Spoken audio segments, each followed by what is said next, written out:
Yang kami hormati Bapak Pano SPD SNI selaku pengawas Kantor Pendidikan Kecamatan Kaliwongo, Bapak Ibu Kepala Sekolah Segugus Ismoyo dan Gus Sembodro yang saya hormati dan saya banggakan.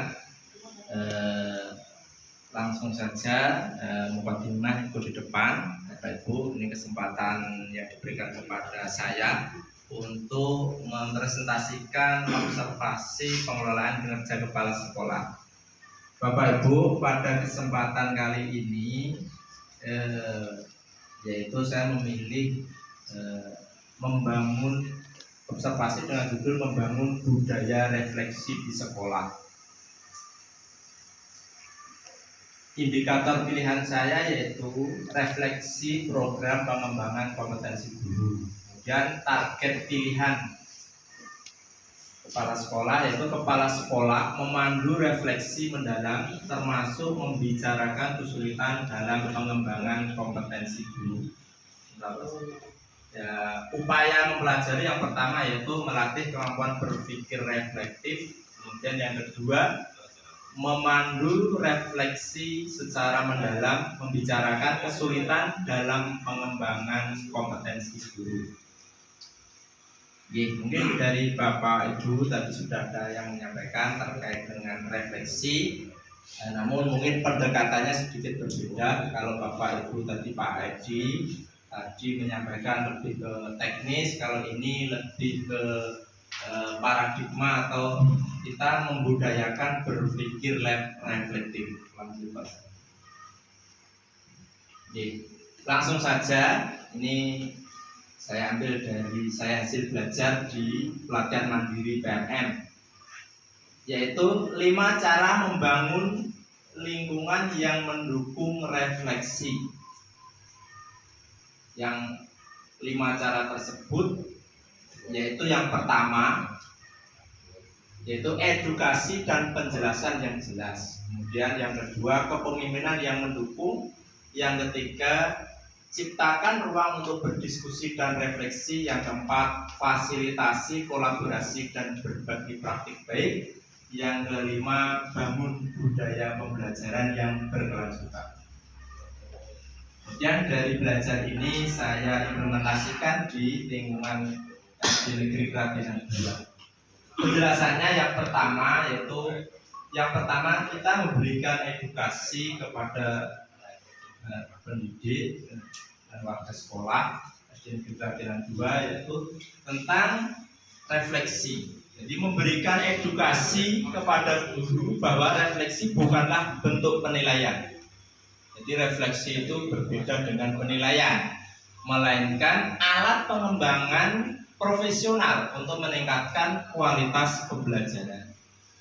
Jadi kita memberikan sosialisasi pentingnya refleksi dan miskonsepsi umum terkait refleksi dan bagaimana menerapkannya di lingkungan sekolah. Selain itu, kepala sekolah mendorong guru untuk berlatih membiasakan refleksi secara mandiri. Oke, Bapak Ibu, secara mudah dan sederhana refleksi itu kalau diartikan secara mudah bercermin. Jadi seperti gambar itu, kalau kita berefleksi ya kita bercermin. Saat kita bercermin tentunya akan kita melihat kondisi kita sendiri. Misalkan itu ada gambar sedang memakai baju.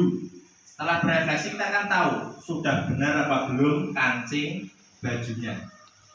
Ada kancing baju yang belum dipasang atau belum. Jadi berefleksi itu kita menjadi tahu apa yang sudah berjalan baik dan apa yang belum. Dan nanti muncul pemikiran apa yang bisa kita lakukan untuk perbaikan. Jadi refleksi itu adalah proses belajar, berbeda dengan evaluasi. Kalau evaluasi lebih ke hasil belajar. Jadi refleksi bukan penilaian kinerja guru. Ini perlu diperhatikan sehingga Bapak Ibu guru saat berefleksi bisa secara terbuka. Kemudian yang kedua yaitu kepemimpinan yang mendukung. Ya Bapak Ibu, sekarang zamannya serba transparan dan terbuka. Saat kita membicarakan refleksi, namun kita sendiri tidak bisa berefleksi, tentunya itu nanti suatu saat akan menjadi bahan pembicaraan. Maka dari itu kita ini kepemimpinan yang mendukung di sini, pemimpin harus menjadi teladan dalam melakukan refleksi secara terbuka dan transparan, serta mendorong untuk berbagi pengalaman termasuk kegagalan dan tantangan. Contohnya misalkan di SD saya, salah satu yang saat ini SPMB, sistem penerimaan murid baru, ini alhamdulillah dapat murid 4. Nah, itu mungkin nanti juga menjadi refleksi ke depan. Tidak usah kita takut untuk menceritakan kekurangan kita, ya. Karena dari situ nanti kita bisa menemukan dari ide-ide teman-teman ataupun warga sekolah untuk mencari solusi bersama. Jadi pada awal kami membangun Balai Refleksi Sekolah, kami menjadikan kegiatan ini sebagai mingguan. Jadi setiap Senin kita mengadakan kegiatan refleksi. Sebagai kepala sekolah, saya menjadi pertama yang memberikan refleksi. Jadi setiap minggu apa yang sudah kita jalankan dengan program kita, ya. Kemudian kita refleksi bersama. Kalau tidak berjalan, apa kendalanya dan bagaimana solusinya. Saya juga mendorong kepada Bapak Ibu guru untuk menjadi teladan untuk berefleksi bagi para peserta didiknya. Ya. Hasil refleksi itu apa ya? Apa itu mungkin refleksi itu untuk apa? Yang pertama yaitu merencanakan tindakan perbaikan. Dengan berefleksi kita bisa merencanakan tindakan perbaikan. Kemudian yang kedua, mengukur kemajuan. Yang ketiga, memperkuat kolaborasi dan timbal balik. Dengan berefleksi saling menyampaikan, yang mengutarakan apa yang menjadi pengalamannya, menjadikan kuat kolaborasi dan ada feedback atau hubungan timbal balik. Kemudian yang keempat, menginspirasi pertumbuhan dan peningkatan. Kemudian yang ketiga, yaitu cara yang ketiga itu ciptakan ruang untuk berdiskusi dan refleksi. Jadi kita menciptakan suasana agar terjadi diskusi dan refleksi di sekolah. Tidak harus pada momen khusus, pada waktu istirahat, pada waktu, dan kita cukup tanya, ya mungkin di kelas 3 misalnya ada siswa yang memiliki karakter beda dengan yang lainnya, kita tanyakan bagaimana kabarnya si A pada hari ini Bu. Nah, itu guru bisa langsung cerita, beri deal nih kawan, ngeten. Nah, di situ nanti bisa kita lanjutkan. Bu Anu sudah menyiapkan pembelajaran seperti apa, nah, gitu. Nah, nanti teman-teman coba Bu diterapkan seperti ini. Nah, itu sudah merupakan refleksi. Kemudian bentar Pak, ya.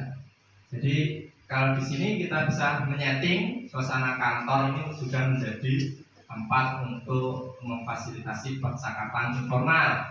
Kemudian dua, bisa mengadakan sesi refleksi rutin. Ini setiap Sabtu juga kita menjadwalkan, meskipun tidak berjalan dengan rutin, itu kita komunitas belajar. Hanya saja ini karena banyak lomba dan kegiatan sehingga untuk setelah libur ini belum berjalan. Ya, ini kita duduk melingkar santai bersama teman-teman membicarakan praktek belajar di kelas masing-masing. Kalau di kendala di kami kelas 1, 2, 3 itu yang paling menonjol ada masing-masing kelas yang belum bisa membaca. Nah, dari situ kita memunculkan diskusi bagaimana mengatasi anak-anak yang belum bisa membaca tersebut. Nah, salah satu hasil kegiatan refleksi itu ada kegiatan, ya, tambahan belajar membaca yang diadakan di kelas 1, sehingga kelas 2 dan 3 itu ada yang belum baca sehingga diikutkan, dan anaknya sekarang ada peningkatan dalam kemampuan membaca. Nah, kemudian tantangan, ini tantangan dalam budaya refleksi, ini tantangan bagi kita semua. Yang pertama, nah, kita sebagai kepala sekolah ini sebenarnya sebagai orang yang menjadi teladan, menjadi pioner pertama untuk berpikir reflektif. Namun kepala sekolah, ini terutama saya ini kadang belum berpikir reflektif, sehingga kegiatan saya itu kadang cenderung nyaman dengan kegiatan-kegiatan tahun sebelumnya, harus pelaku bariki, tapi tidak mau refleksi ya, itu termasuk mungkin di kelas-kelas bapak ibu guru dalam mengajar ya wes monoton katanya bu ya, nah kan LKS buka ini halaman siang, kadang malah gurunya tanya bapak sampai halaman berapa kemarin yang mungkin seperti itu. Nah, sehingga apa, tidak ada peningkatan dalam inovasi pembelajaran, sehingga kepala sekolah hendaknya mau mengawali untuk refleksi. Dan yang kedua, kadang refleksi itu hanya dianggap kegiatan administrasi, ini salah ya, dari kegiatan administrasi saja, sehingga ber-RPP itu di akhir itu sebenarnya sudah ada refleksi, tapi kadang hanya pelengkap administrasi yang hanya jadi formalitas belaka tanpa menyentuh pada peningkatan kualitas pembelajaran. Kemudian yang ketiga, ini guru takut melakukan kesalahan, sehingga guru itu diceritakan apa-apa. Seharusnya dalam refleksi tidak harus yang baik-baik, harusnya yang kurang, lemah, lambat di kelas, itulah yang nanti dicari solusinya. Kemudian lanjut saja.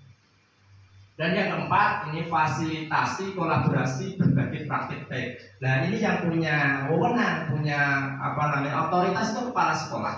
Kepala sekolah ini bisa membuat jadwal, bisa membuat kegiatan. Beda saat kita menjadi guru, sehingga kita ikut kepemimpinan dari kepala sekolah, mungkin kita hanya memberikan masukan. Tapi saat jadi kepala sekolah kita bisa punya otoritas memberikan juga ruang. Ini misalkan ini komunitas belajar, di sini kita juga memberikan kepada bapak ibu guru untuk berbagi praktik baik, sehingga mendukung dari bapak ibu yang lain untuk bisa tahu ilmu yang didapat dari pelatihan, baik pelatihan mandiri maupun mengikuti saat pelatihan di dinas atau yang lainnya. Lanjut. Ini yang terakhir, yang kelima, yaitu bangun budaya pembelajaran yang berkelanjutan. Jadi bapak ibu, refleksi itu bukan hanya sekali, tapi refleksi tadi sebagai proses belajar, sehingga terus harus dilakukan terus menerus secara berkala. Jadi refleksi adalah proses yang berkelanjutan, bukan sekedar kegiatan satu kali. Kemudian refleksi juga dapat diintegrasikan dalam kegiatan-kegiatan rutin di sekolah. Lanjut Pak. Nah ini refleksi dan selebrasi akhir tahun. Mungkin di akhir tahun bisa refleksi kegiatan secara keseluruhan ya. Dari keseluruhan apa dari program yang sudah berjalan, apa yang belum berjalan. Kemudian apa yang akan diprogramkan di tahun yang akan datang. Lanjut Pak. Jadi sebelumnya refleksi adalah proses belajar, refleksi adalah bukan penilaian kinerja. Refleksi perlu terus dilatih dan diasah sehingga menjadikan pribadi gurunya reflektif, kepalanya reflektif, muridnya reflektif, semuanya insya Allah akan berjalan dengan sistematis dan menjadikan komunitas dan sekolah yang reflektif. Budaya refleksi yang kuat di sekolah tidak hanya meningkatkan pembelajaran murid, tetapi juga meningkatkan kualitas pembelajaran, membantu murid dan pengajar berkembang secara pribadi dan profesional, serta memperkuat ikatan sosial antar anggota komunitas sekolah. Demikian yang dapat saya sampaikan. Semoga bermanfaat. Terima kasih. Mohon maaf atas kekurangan nyamannya tadi. Wassalamualaikum warahmatullahi wabarakatuh. Waalaikumsalam.